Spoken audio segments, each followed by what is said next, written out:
since Christ at the second advent must restore through indemnity the course of the providence of restoration left unfinished at Jesus' coming.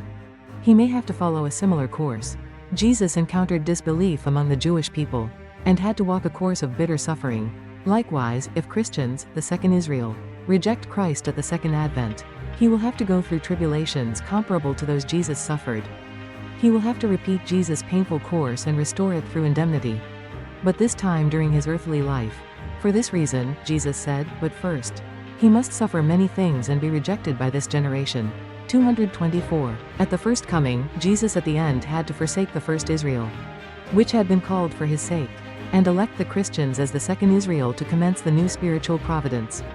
Similarly, at Christ's second coming, if the Christians reject him in disbelief, he will have to abandon them, raise up a third Israel, and work with them to bring the providence to its fulfillment on the earth.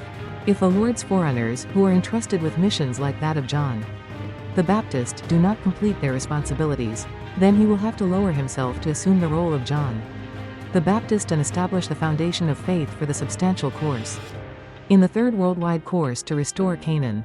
In such an eventuality, he will walk a path of suffering. However arduous the path he may walk, Christ at the second advent will not die without fulfilling the providence of restoration. This is because God's providence to raise up the true parents of humankind 225 and fulfill the purpose of creation through them will be successful on the third attempt. This providence began with Adam, was prolonged through Jesus, and will bear its fruit without fail at the second advent. Moreover, as will be discussed below, 226 God's spiritual providence of restoration during the 2,000 years since Jesus' day has prepared a democratic, social and legal environment which will protect Christ at the second advent. Jesus was killed after being branded a heretic by the Jews, and a rebel by the Roman Empire. In contrast, even if Christ at the second advent is persecuted as a heretic in the democratic society to which he will come, such accusations will not be sufficient grounds for him to be condemned to death.